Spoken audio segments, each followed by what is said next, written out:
La escuela pública en nuestro país es una escuela que está hecha para generar exclusión.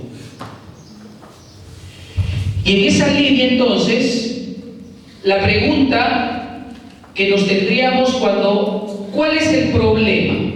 Por un lado, podemos tener, si el problema es que los niños que inician su escolaridad desaprueban en comunicación y matemáticas. ¿Ese es el problema? Si el problema es ese, las políticas, por lo tanto, van a estar orientadas a mejorar los aprendizajes en los niños del segundo grado en las áreas de comunicación y matemática. Pero podríamos plantear el problema también desde otra perspectiva. ¿No será que el sistema educativo está históricamente desfasado y es un sistema excluyente, un sistema premoderno, un sistema ineficaz y homogenizador? Y si uno va un poquito más atrás en la historia republicana a la que hacía alusión el profesor José Ríos en su intervención, ¿cuántos años tiene el proceso de universalización de la educación en el país?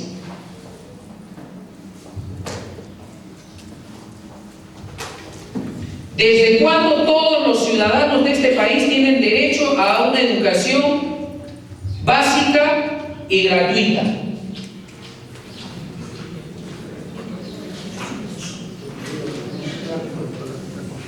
No más de 50 años. No más de 50 años. Antes de ese periodo, ¿quiénes eran los que tenían el derecho a la educación? Los hijos de los ciudadanos. ¿Y quiénes eran los ciudadanos?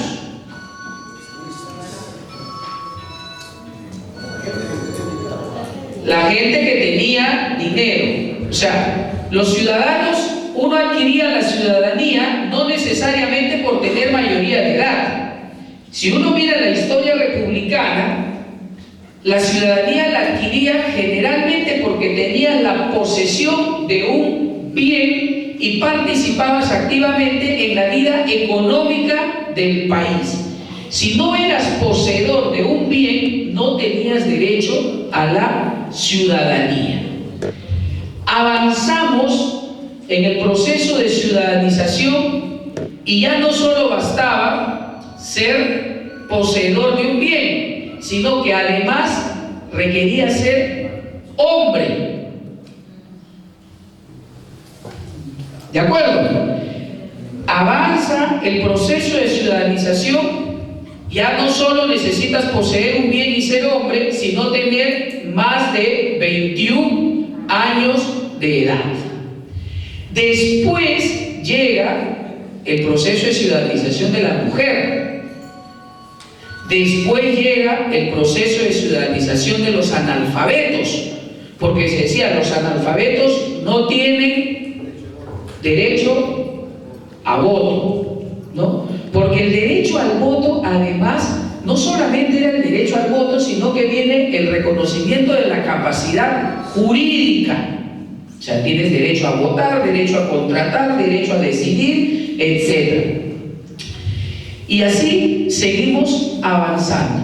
Llega un momento, se dice que entonces los analfabetos también son ciudadanos. Y se baja la edad ya no de 21, sino a 18.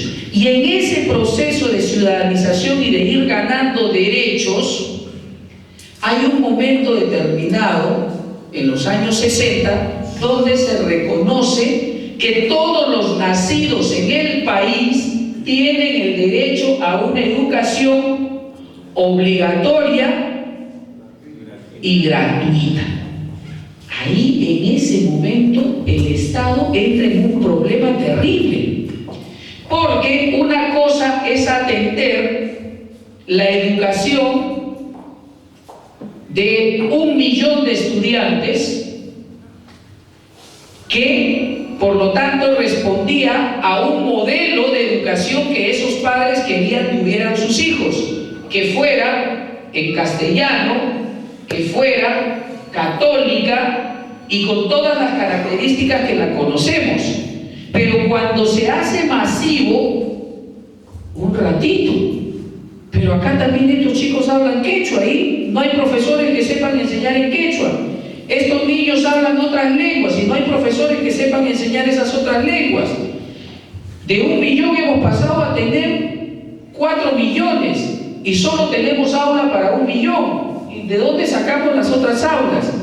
Profesores capacitados solo tenemos para atender a 1 millón. Y para atender a los otros 3 millones, que vengan profesores sin título al sistema. Aprovechemos el espacio físico de la mejor manera para poder enseñar a los chicos. Teníamos libros pensados para una cantidad de estudiantes y ahora tenemos que pensarlo para otra cantidad. Pensamos un currículo para un grupo de estudiantes con unas características y ahora tenemos que pensar el currículo con chicos que están pero por todos lados.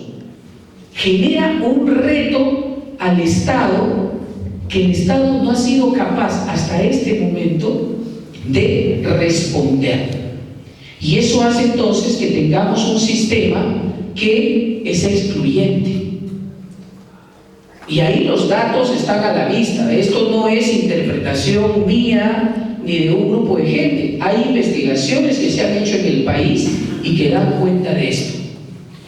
Premoderno en el sentido de que con una capacidad institucional de un determinado momento en la historia intentamos atender a una situación que es distinta, a una demanda que es distinta, una organización institucional que ha sido útil y necesaria para atender un momento histórico de la educación, pero que en este momento ya no lo tenemos. O sea, hay otras exigencias. Ineficaz, claro. O sea, no logra generar los resultados que tiene que generar. Y homogenizador porque seguimos creyendo, en la mayoría de nosotros sigue estando en nuestras cabezas que el modelo de educación es uno y que todos los niños tienen que insertarse a ese único modelo de educación. Entonces, el derecho a la educación de los niños se ha convertido en la obligación de los niños a estudiar. ¿Y por qué digo eso? Porque cuando uno plantea el derecho a la educación, quien tiene la responsabilidad de adecuar, de mejorar y de generar las condiciones del servicio para que tú ejerzas adecuadamente tu derecho es el Estado. Pero sin embargo aquí es el niño quien tiene la obligación de ir a estudiar en el colegio que tenga. Así ese colegio no responda a sus características, a su realidad, a sus necesidades, etc. Y en el currículo tenemos una situación similar. ¿Cuántas de las cosas que la sociedad actual demanda están incorporadas en el currículo para desarrollar aprendizajes que permitan a los chicos de este tiempo hacer frente a las situaciones que la realidad demanda en este tiempo? Hay cosas en el currículo que son importantes, pero que también muchas de ellas han respondido a un momento histórico de la realidad. Y hay un conjunto de situaciones que ahora el currículo no está respondiendo. Ahora, si nos ubicamos entonces, siguiente, ¿ya? Si nos planteamos así, lo que tenemos que los niños de segundo grado no desarrollan los aprendizajes esperados en comunicación y matemáticas, entonces es el síntoma, es la fiebre. Pero el problema mayor en el que nos tenemos que comprometer está por acá. Siguiente. Ahora, la explicación. ¿Cuál es la causa de este problema? Porque sí, la causa es la que nos va a llevar a implementar una u otra política. Si la causa que tenemos, ¿para qué? Si partimos de que el problema es que los niños fracasan su escolaridad, o sea, ese es el síntoma. ¿Por qué pasa eso? Y podemos tener una explicación A, y es que porque los docentes están mal preparados. Entonces, programas de capacitación para todos los docentes. Sindicatos conflictivos. Eliminemos el sindicato de maestros para que no hagan huelgas, para que no hagan problemas y se queden quietos. Quitémosle la derrama, por ejemplo, ¿no? Familias no comprometidas. Campañas de comunicación masiva para que los padres se comprometan y participen en la educación de sus hijos. Si esa es la explicación, nuestras políticas van a estar orientadas a hacer eso, esperando que con eso podamos atender este síntoma. Pero también hay una explicación B, y es que si el sistema escolar es excluyente, hay que pensar un sistema que sea incluyente. Si el sistema escolar es premoderno, hay que modernizar la gestión, hay que modernizar el sistema. Si es homogenizador, hay que partir de sistemas flexibles, de sistemas diversos que sean capaces de atender heterogéneamente la heterogeneidad que tiene el país. Si partimos de que es un sistema dogmático, hay que entrar a trabajar en los modelos pedagógicos para no hacer de los chicos personas repetitivas, sino personas que sean capaces de producir conocimiento, saber. Y si pensamos que es un sistema escolar autocentrado en sí mismo, hay que pensar una política que sea capaz que la escuela se abra y que se relacione y se vincule de manera distinta con la familia y con la comunidad. La explicación A tiene unas estrategias, la explicación B tiene otras estrategias. En este caso, la escuela que queremos la estamos planteando por la B. Si queremos hacer sostenibles, si queremos hacer transformadores los cambios. ¿Eso es más difícil? Sí. ¿Es más complejo? También. ¿Va a haber más tensiones? Sí. Porque está rompiendo con imaginarios, con prácticas, con modos históricos de hacer las cosas, por empezar a hacer cosas que muchas veces van a ser nuevas y que generan una situación lógicamente de alta incertidumbre también. Siguiente. Cambios en los enfoques de las políticas. Entonces esto nos lleva a preguntarnos respecto a las cosas que hacemos. Preguntas, por ejemplo, siguiente. ¿Necesitamos provisión de insumos? Sí. Y cuando hablamos de insumos, ¿de qué hablamos? Materiales educativos. Hablamos infraestructura. Hablamos de mobiliario, claro, pero presupuesto que se concreta en acompañantes pedagógicos, en equipamiento. ¿Todo eso necesitamos? Sí. Pero si esta suma de insumos llegan y llegan, vamos a tener mucho de lo que tenemos, que no están articuladas a objetivos y a metas que tenemos que alcanzar en determinados momentos y no necesariamente están articulados a una ruta pedagógica en función de determinados aprendizajes que queremos alcanzar. Entonces, provisión de insumos más control y rendición de cuentas.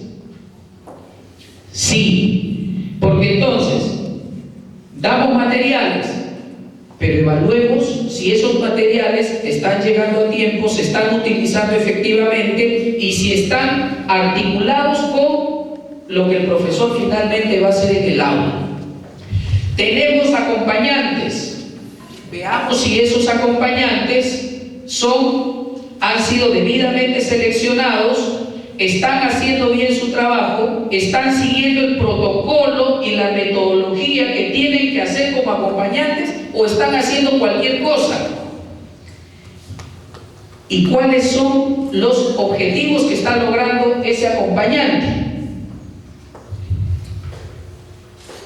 Más, entonces, provisión de insumos, más rendición de cuentas respecto al uso de esos insumos, más apoyo. Y apoyo de los distintos niveles de gobierno, del gobierno nacional como rector y normativo al gobierno regional, que es quien es responsable de la gestión y de la implementación de la política, del gobierno regional al gobierno local, expresado en las municipalidades, que son los que articulan los distintos servicios y sectores en un territorio determinado. ¿Para qué? Para que quien tenga que efectivamente brindar el servicio educativo tenga las condiciones para hacerlo. Ahora, se suele confundir a la UGEL como un nivel de gobierno. La UGEL no es nivel de gobierno, porque no proviene de elección popular, no tiene autonomía.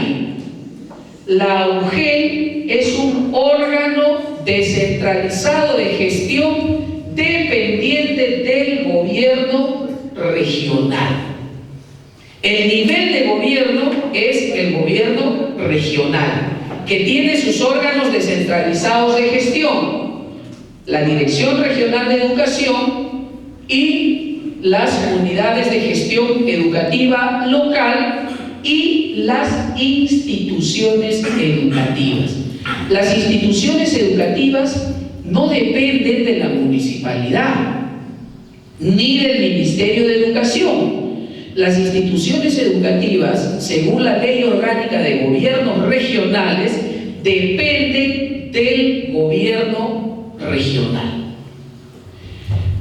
Pero además se requiere todo eso, más cambio sistémico, más responsabilización de lo que a cada uno le toca hacer. O sea, no podemos entonces plantear todo lo demás es posible hacer sin que el sistema cambie nada. Se da más insumos, se rinde cuentas, se brinda apoyo, asistencia técnica. Todo eso es posible hacer sin cambiar el sistema, sin moverlo un solo dedo. Y sin que, como ahora, muchas de las cosas que hacemos, nadie se hace responsable de nada. Y de allí la necesidad entonces de esta estrategia que estamos estableciendo a nivel nacional del Día del Logro Educativo. La escuela establece metas de lo que tiene que alcanzar con sus estudiantes y da cuenta a la comunidad de eso. La UGEL establece metas como UGEL y da cuenta de eso. La DRE establece metas como DRE, el gobierno como gobierno regional, y el ministerio establece también sus metas y da cuenta de eso. Tenemos que hacernos responsables de los resultados que nos fijamos y de las metas que nos fijamos. Eso significa entonces establecer también prioridades. Es decir, el 2013 mi objetivo es esto y se van a estar expresadas en estas metas. Esa entonces, con todo lo anterior, creemos que puede ser una estrategia que nos ayude a avanzar un poco más hacia la escuela que queremos. Siguiente. Eso implica cambiar el enfoque de las políticas. Y cuando decimos el enfoque de las políticas, estamos diciendo con qué lentes estamos leyendo la realidad, con qué lentes estamos definiendo las estrategias para intervenir en esa realidad y con qué lentes vamos a empezar a ejecutar y actuar en esa realidad determinada. Y allí, entonces, provisión de insumos, siguiente, entrega de materiales, recursos, equipos, infraestructura.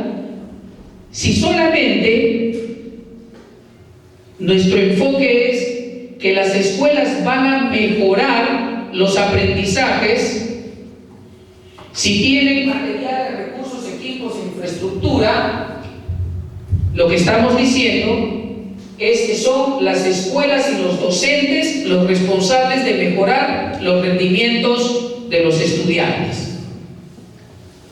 Eso es lo que estamos diciendo. ¿Por qué? Porque creemos que con dar más insumos automáticamente resolvemos el problema y logramos los aprendizajes. Entonces, más libros, más acompañantes, más infraestructura, más sueldo para los maestros. Y si no pasa nada, la responsabilidad es de la escuela que no la ha hecho bien y de los maestros que han mejorado su sueldo pero que no han mejorado los aprendizajes de los chicos. Ahí hay un enfoque. Pero si nuestro enfoque es provisión de insumos, más rendición de cuentas, más mecanismos de control, significa entonces, entregamos insumos, rendimos cuentas,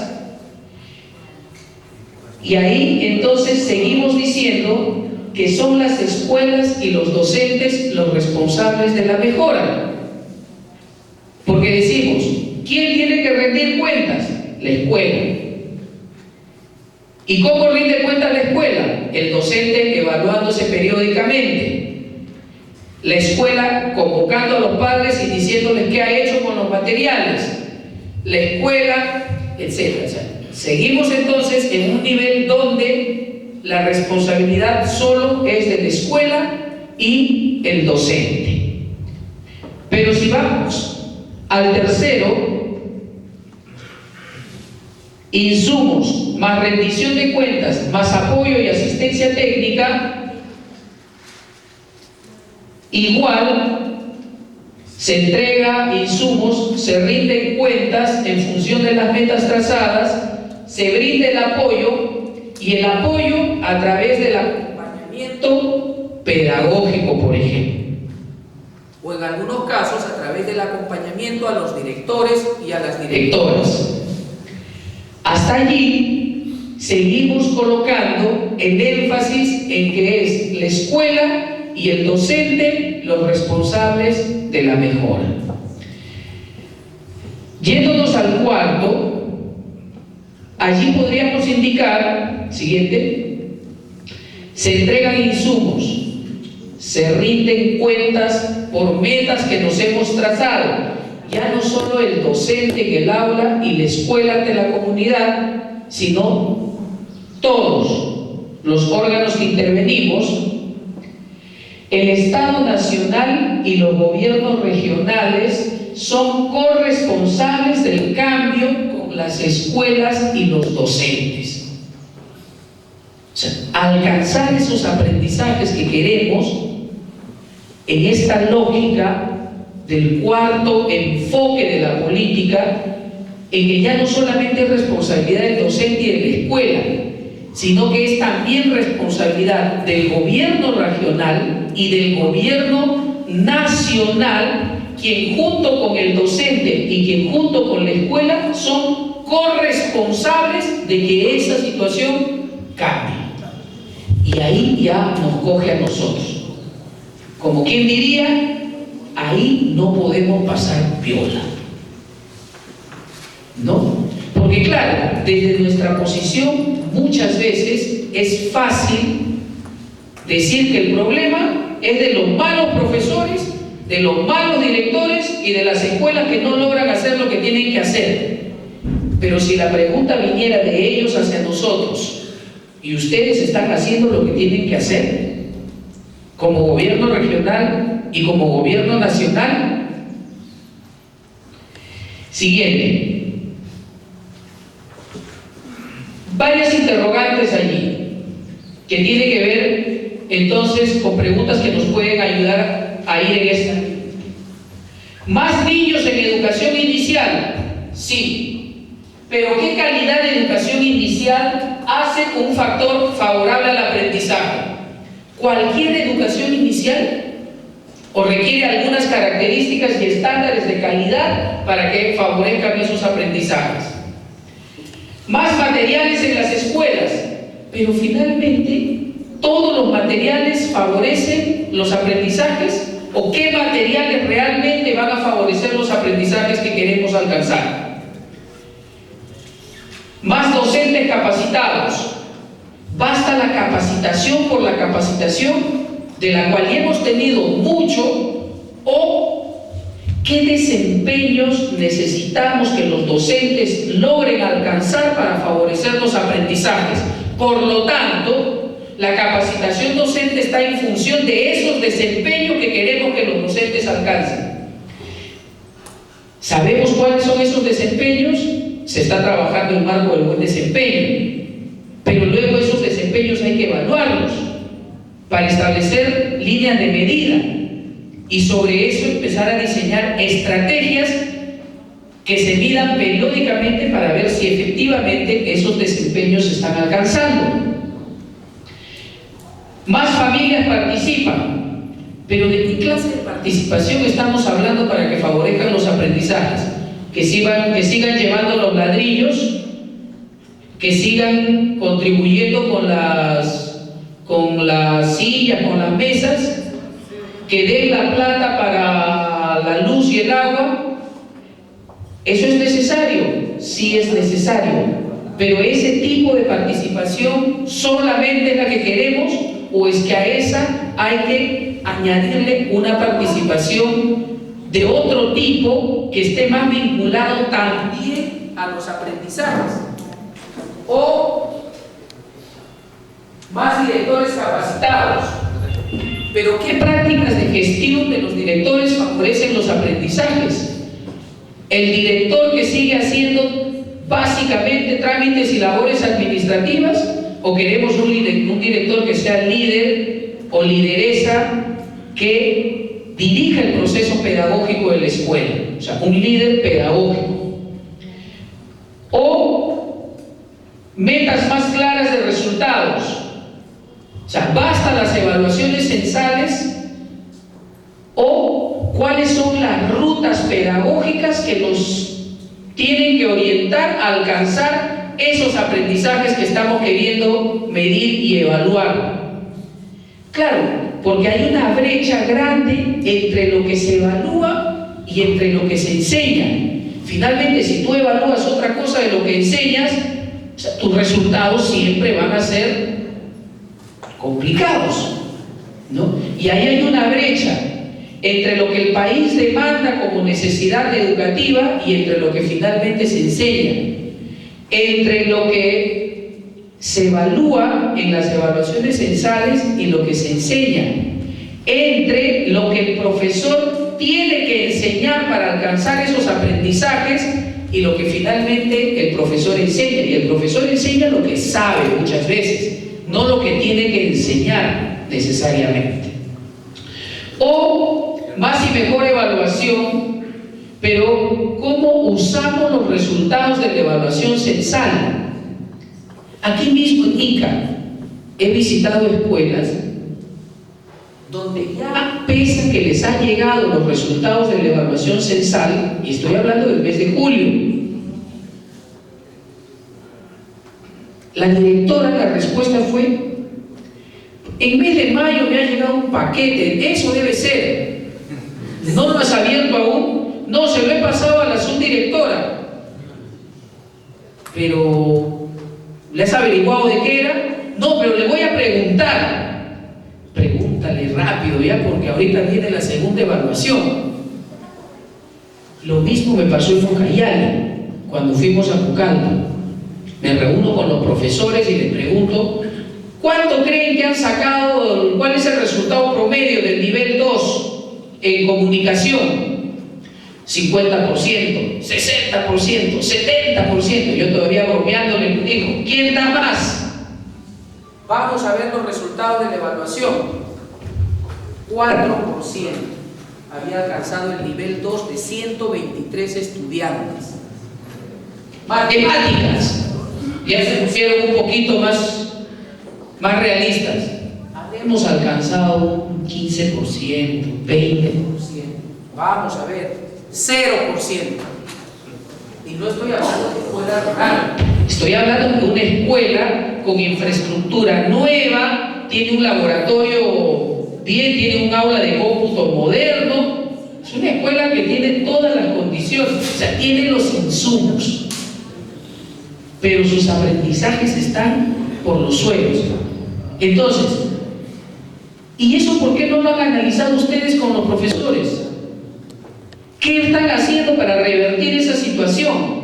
Entonces, es lo mismo que yo agarre un termómetro, sé que mi hijo está con fiebre, agarro el termómetro, le mido la fiebre, me sale con 39 de fiebre y yo me guardo el termómetro y me vaya a dormir.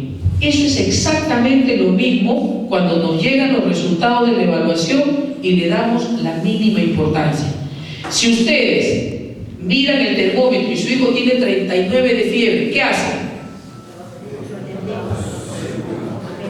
Acción inmediata, urgente. Es una situación de emergencia. Y si tiene 40, ese es de peligro ya, ¿no? ¿Se dan cuenta? Eso debería ser los resultados de la evaluación censal. Ese termómetro que nos está dando cuenta de en qué nivel está la fiebre de nuestros estudiantes y que nos tiene que llevar a hacer algo. Porque si no lo hacemos y lo guardamos, eso se llama negligencia. Eso ni siquiera es error, no es descuido, eso es negligencia. Ahora, más escuelas acompañadas. Pero ¿qué tipo de acompañamiento hace la diferencia? Y aquí es importante plantear una cosa. La estrategia de acompañamiento pedagógico no tiene por objetivo la formación docente. No es una estrategia de formación docente. La estrategia de acompañamiento pedagógico, su razón de ser es acompañar al docente en el aula, en el acto, para que tome medidas correctivas inmediatas que contribuyan a mejorar los aprendizajes. El acompañamiento pedagógico por eso tiene que ir en relación muy estrecha con los resultados de la evaluación, con el día de logro, con la meta que se establezca el colegio y con la ruta del aprendizaje para alcanzar esas metas cuando nos toque la evaluación nuevamente. Esa es la razón de ser del acompañamiento pedagógico. Pero eso implica que quien contrate como acompañante pedagógico tiene que estar en mejores condiciones que aquel docente a quien estoy acompañando. Y aquí quienes estamos metidos en el sector, pues entre nosotros no nos podemos tampoco engañar cuando viene alguien que sabemos o que sentimos de que no me va a aportar nada, lo choteo, pues. Y eso pasa en las escuelas. ¿Y la responsabilidad de quién es? ¿Del acompañante? No. La responsabilidad es de quien lo ha contratado. ¿No? Algunas veces podemos echarle la culpa a la directiva. No, pero la directiva, que no sé qué cosa. De acuerdo, puede haber problemas en la directiva. Pero ¿por qué en unos lugares contratan a las personas que tienen el perfil y por qué en otros no? Porque si la directiva fuera mala, en todos los lugares sería entonces lo mismo. El problema es de quien contrata. Y quien contrata no es la escuela. El docente no contrata a su acompañante. Son los órganos de gestión más hacia arriba que somos los que contratamos. La escuela que tenemos, ¿qué cosa se le pide a la escuela? La formación de ciudadanos y ciudadanas, personas que asuman derechos y responsabilidades en la sociedad donde viven. Formación de agentes económicos, personas que sean capaces de producir y de vivir de su trabajo. Se le pide además que formen identidades individuales y colectivas, que ayude a construir y a generar historia, que ayude a construir imaginarios comunes, imaginarios colectivos, que posibiliten el desarrollo de las personas y de los colectivos. Eso se le demanda a la educación. Y para eso son 4 campos que creemos la escuela que queremos debería tener. Un campo que tiene que ver con el gobierno de la escuela. Otro campo con el clima institucional, con la convivencia el otro campo con los procesos pedagógicos y el cuarto campo, la relación con la familia y la comunidad. Mirando en esos campos, ¿cómo estamos caracterizando a la escuela ahora? Y después de mirar varios de los trabajos que ustedes han hecho aquí, coincide muchísimo. La escuela que tenemos en relación al gobierno es una escuela jerarquizada, de compartimientos, de rutinas, de inercia. Hacemos lo que sabemos hacer muchas veces, no lo que tenemos que hacer en la escuela. Compartimentalizada. Inicial no dialoga con primaria, primaria no dialoga con secundaria, siendo una escuela integrada muchas veces. Cuando el chico es el mismo chico que va a pasar por la misma escuela, pero pareciera que pasa por 3 escuelas distintas. Compartimentalizada. Los docentes de las áreas de matemáticas no dialogan con los docentes de las áreas de comunicación, con las áreas de ciencias, con las áreas de personal social, etc. Como si fuera el chico 4 o 5 compartimientos, uno independientemente del otro, cuando finalmente el chico lo que hace es eso, procesarlo como aprendizaje, y según cómo haya aprendido se va a mover en la vida luego, ¿no? Tenemos por el lado del clima institucional un clima de negación, de mucho conflicto. Las escuelas son espacios de intensidad conflictiva alta. Pero además de la uniformización, queremos que todos sean iguales,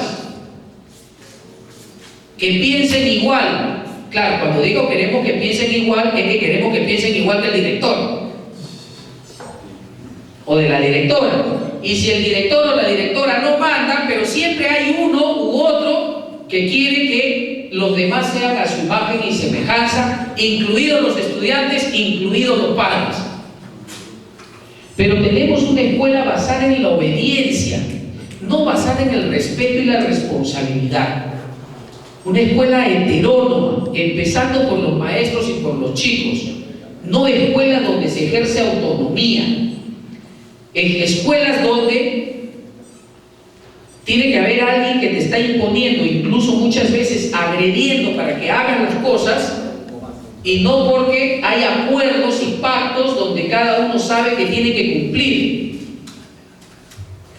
En relación a los procesos pedagógicos, tenemos procesos pedagógicos que contribuyen a la reproducción, al dogmatismo, al individualismo, y en relación a la relación con la familia y la comunidad, una relación de la escuela aislada, desvinculada, que no dialoga con la comunidad, que subestima a la comunidad.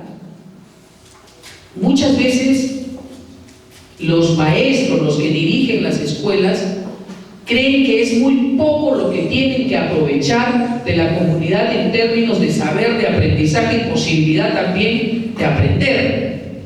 Pero también es una relación utilitaria. Muchas veces los padres de familia son los traidores. Trae la cuota para la profesora, trae para la fotocopia, trae para el examen, son traidores, pues. Para el cumpleaños del director, y del director de la mujer por si acaso. No mentira, los directores que les hacen. Siguiente. Eso voy a pasar. Ahora, transitar significa transitar de un modelo a otro modelo. Y ese tránsito en medio tiene tensiones, pues, no es muy sencillo.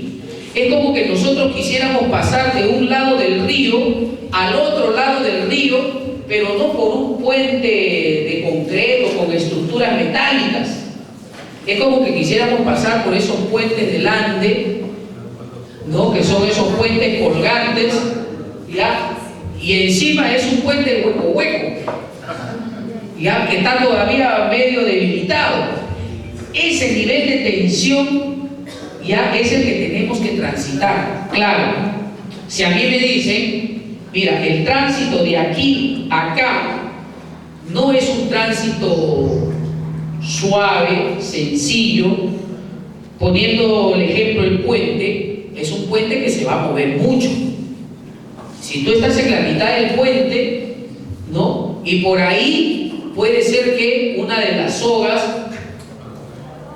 medio que se descuelgue o una tablita se quiebre. Prefiero mi zona de confort, pues, ¿no? No paso. Si eso va a suceder, mejor me quedo aquí. ¿Ya? ¿Por qué? Porque ese tránsito genera, o sea, no es un tránsito necesariamente calmo, tranquilo.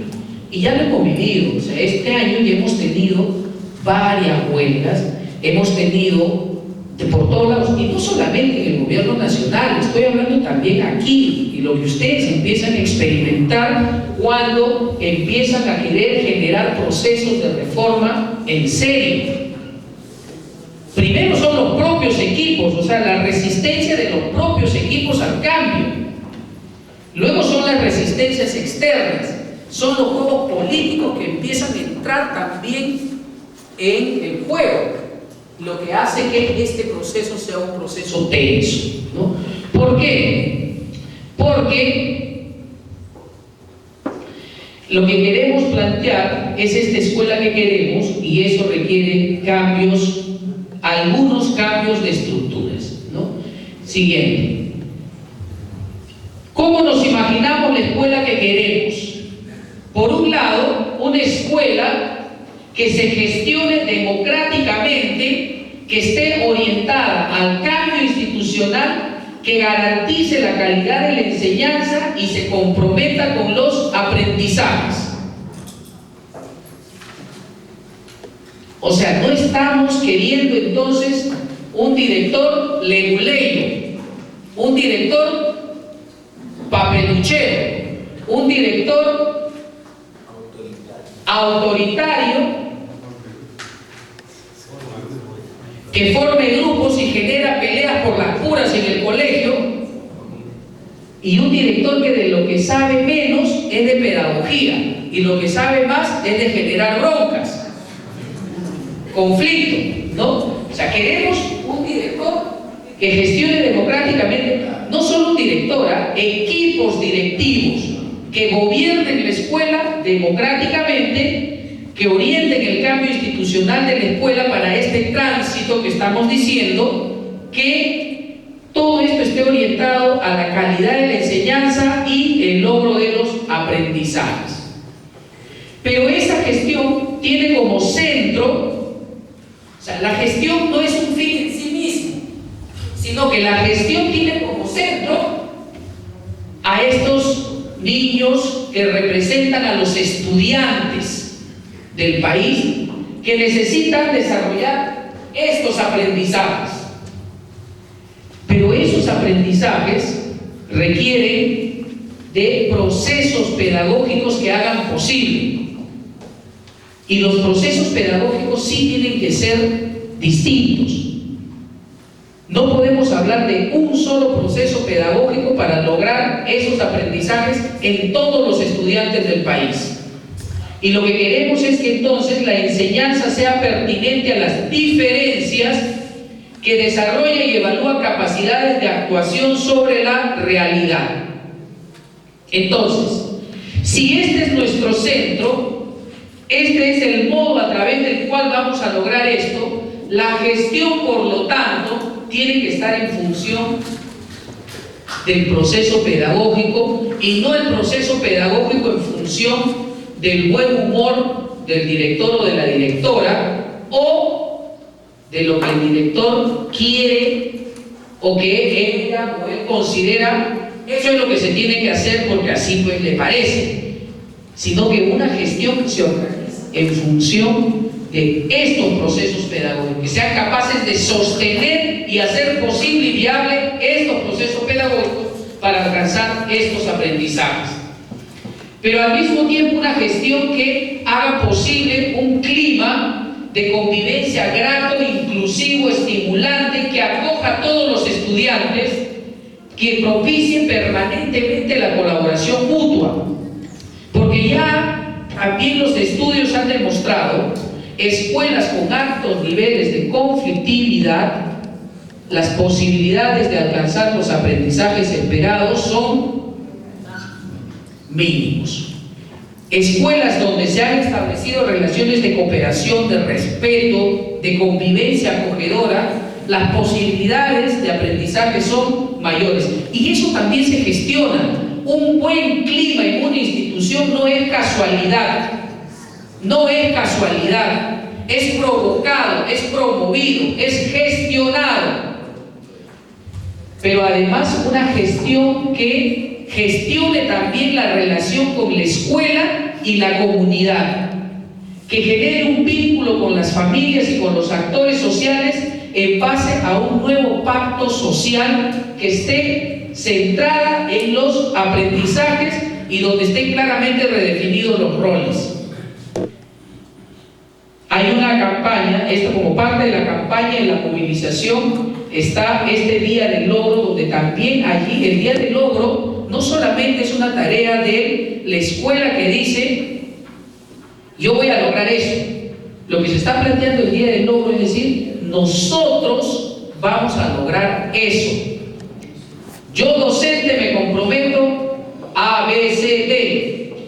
Yo director o directora me comprometo A, B, C, D. Yo estudiante, porque el estudiante también tiene que comprometerse, A, B, C, D. Yo padre o madre de familia, A, B, C, D, E. Yo acompañante pedagógico. Yo teniente gobernador. Yo APU de la comunidad o líder de la comunidad, etc. Eso es el pacto. Esa claridad de cuáles son nuestras metas y a qué cosas se compromete cada uno, y luego cada quien da cuenta de lo que ha hecho para alcanzar esa meta. Entonces aquí, y eso también se gestiona, tampoco eso es producto de la casualidad. Siguiente. Ahora, ¿cuáles son esos aprendizajes fundamentales?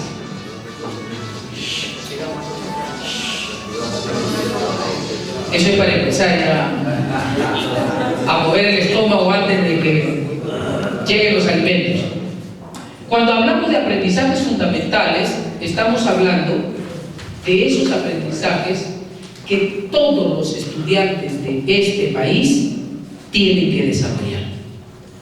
Hablen quechua, hablen aymara, hablen shipibo, hablen castellano, hablen cualquier lengua. Vivan aquí en Ica, vivan en Chincha, en el Carmen, en Grocio Prado, en Chincha Bajo, en Chincha Alta, vivan en Chipata, vivan en Palpa, o vivan en Changuillo, o vivan en Nazca, o en San Pedro de Huacarpana, o que vivan en Atalaya, o en Purús, o que vivan por allá en algún otro pueblo de la sierra.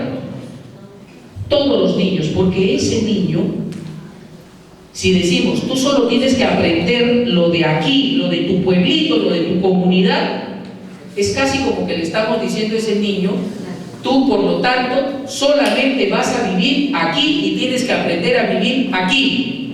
Pero no, pues. Tenemos el derecho al libre tránsito y a la movilización y a irnos a donde nos dé la gana. ¿Qué pasa si ese niño quiere ir a vivir en la ciudad o quiere salir fuera del país? ¿O qué pasa si un niño de aquí un día por cualquiera de esas cosas familiares o propias decide ir a vivir en una comunidad? O sea, ese niño se mueve y a ese niño se le va a evaluar allá y se le va a evaluar acá. Esos son los aprendizajes fundamentales en los que tenemos que ponernos de acuerdo como país cuando hablamos del marco curricular nacional. Pero luego está como Ica, que está armando su diseño curricular regional, porque dice, pero a ver un ratito, en Ica junto a esos 6, 7 u 8 aprendizajes fundamentales hay algunos otros aprendizajes que los niños de esta tierra tienen que desarrollar.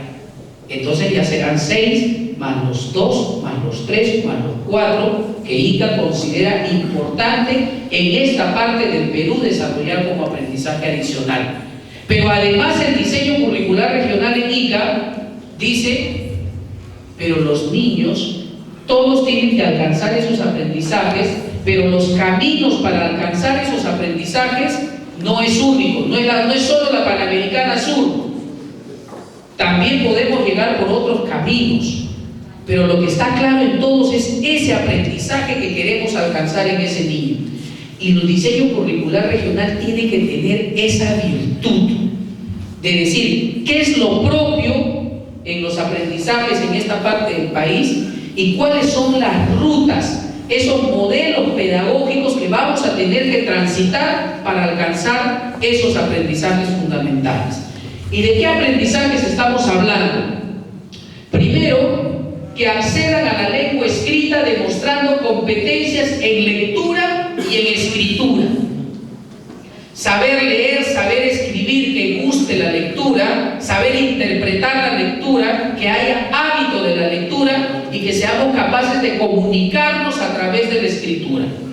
Pero también son capaces de afrontar desafíos empleando saberes científicos y matemáticos. La vez pasada, un especialista de una mujer me preguntó, ¿pero por qué los niños aquí en La Libertad tienen que desarrollar matemáticas si aquí la mayoría de los niños va a ir a trabajar al campo?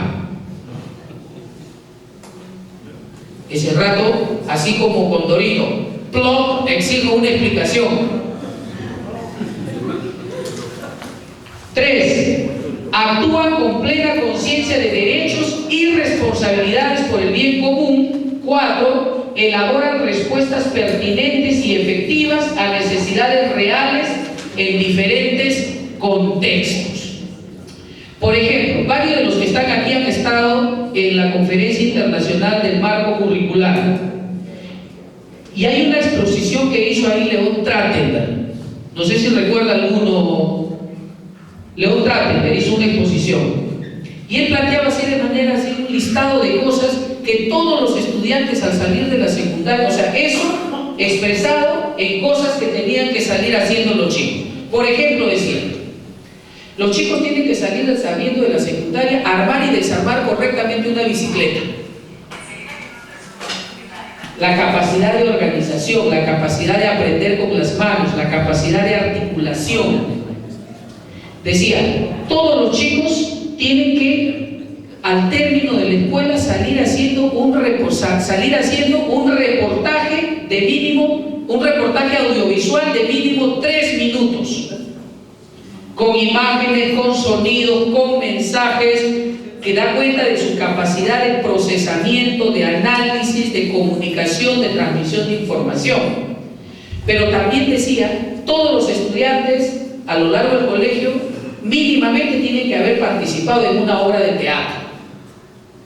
Y así cosas como esas, un listado de cosas que son cosas posibles de hacerlas y de empezar a implementarlas en la escuela y que van a ir orientados a desarrollar.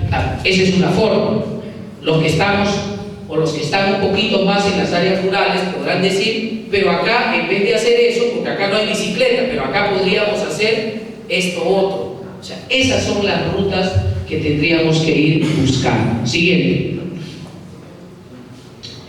Cuando hablamos de acceder a lengua escrita, estamos hablando de qué capacidades. Que leen comprensivamente toda clase de textos, practican habitualmente la lectura, producen textos creativos de manera autónoma. Y cuando hablamos de que afrontan desafíos ampliando saberes científicos y matemáticos, estamos hablando de que pueden resolver problemas o lograr los propósitos que se establecen. Pueden razonar de manera crítica y sistemática y sistémica. Pueden valorar, dominan y emplean el saber de su cultura. Y cuando hablamos de que actúan con plena conciencia de sus derechos y responsabilidades, ¿de qué capacidad estamos hablando? De que se hacen cargo del interés común, de que se relacionan con todos de manera inclusiva y respetuosa. El tema del bullying, el tema del racismo, el tema de la discriminación, el tema del abuso, etcétera, son capacidades que tienen que ver con esto. Cuando hablamos de elaborar respuestas pertinentes, efectivas a necesidades reales, estamos hablando de que demuestran capacidad de emprendimiento en contextos favorables, pero también en contextos adversos, de que demuestran creatividad al construir respuestas efectivas a necesidades reales. Por ejemplo, el cáncer ahora es pan de cada día. ¿Quién de nosotros no ha tenido o no tiene un familiar, una persona, un vecino con cáncer? De cualquier edad. ¿Y algo de eso se está incorporando ahora en el currículo? O sea, la tendencia es que ese es un tema latente, serio. Sabemos qué es, por qué proviene, cómo lo prevenimos, con qué hábitos, con qué condiciones. La diabetes. O sea, son cosas que están allí que tienen que ver con aprendizajes, con esas cosas que hablamos ahí de cómo respondemos a necesidades y a problemas reales. ¿Cuánto estamos preparados para eso? Siguiente. La escuela que queremos tiene como centro entonces a los niños, a los estudiantes, no solo niños. Ojo, ahí también yo me equivoco a veces. No solo niños, estudiantes de cualquier edad. Y cuando hablamos de escuela no estamos hablando de la escuela primaria. Estamos hablando en su sentido más amplio. Estamos hablando del espacio donde se desarrollan y se provocan los aprendizajes más allá de la infraestructura de la escuela que conocemos, ¿no? Estamos hablando de eso. Y que tiene que ver todas sus modalidades, básica, regular, especial, etc. Pero tenemos, entonces decíamos, los procesos pedagógicos. Siguiente. La gestión escolar que tiene que responder a esos procesos pedagógicos, que tiene que responder a la convivencia y que tiene que responder a la relación con la escuela y la comunidad. Esa es la escuela que queremos. Ahora, para lograr a esa escuela que queremos, esa escuela no se va a construir de la nada, no se va a construir del aire. Implica procesos que tenemos que seguir para alcanzar eso, caminos por donde tenemos que transitar, y esos caminos les llamamos las líneas estratégicas para hacer posible la escuela que queremos. ¿Y de dónde sale la escuela que queremos? Del Proyecto Educativo Nacional. Esta gran movilización nacional que se ha hecho en el año 2001, 2002, 2003, que ha llevado a que el año 2007 finalmente se apruebe el Proyecto Educativo Nacional. Y ahí el Proyecto Educativo Nacional establece una visión donde define que todos tienen que desarrollar su potencial, todos.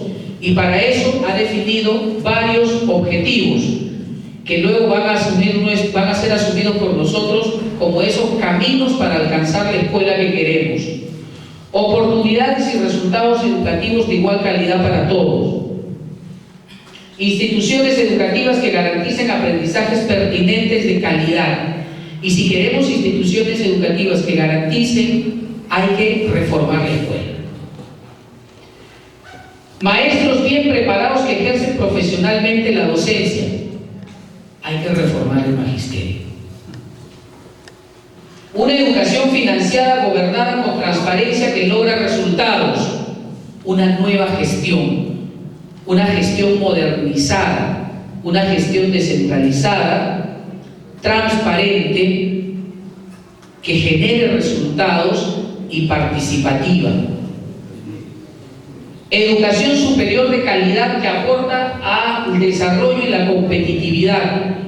Una educación superior donde cierran las brechas de acceso y donde realmente se forman las competencias laborales y profesionales de las personas que se educan en centros de enseñanza.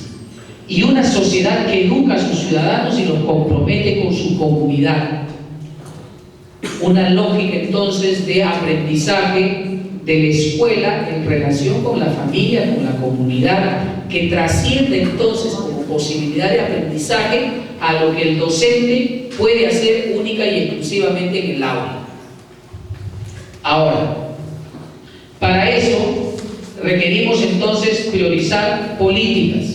Esos objetivos se han priorizado en políticas nacionales, y estas políticas nacionales se han establecido pactos con todos los gobiernos regionales para su implementación, incluido el gobierno regional de Ica, lo que implica entonces que estas políticas ya no solo son políticas nacionales en abstracto, sino que son políticas también priorizadas aquí en la región, más alguna otra política u otras políticas que el gobierno regional los defina también como prioritarios.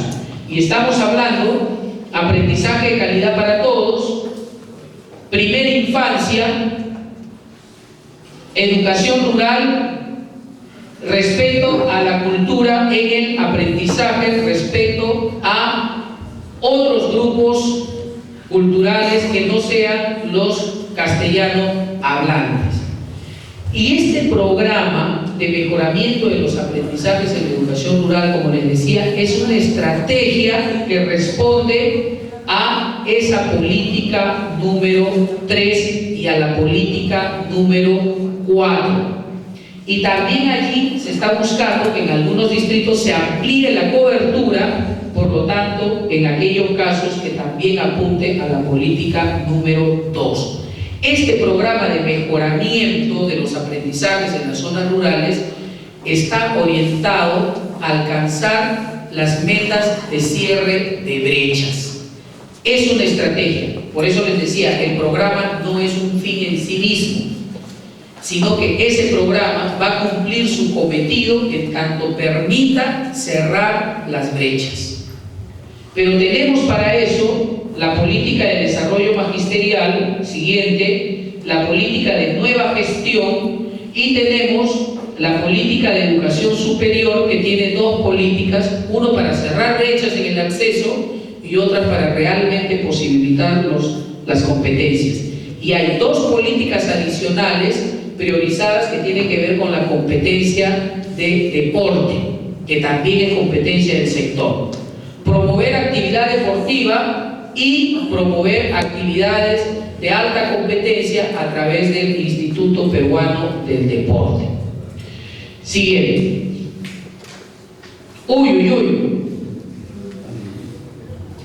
Ese monstruo de 7 cabezas, ¿qué estará queriendo representar?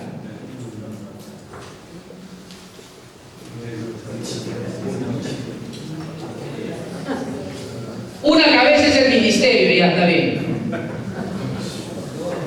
La otra cabeza, una cabeza es la UGEL, ya está bien. Otra cabeza es el gobierno regional.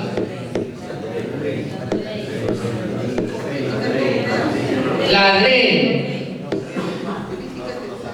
los alcaldes.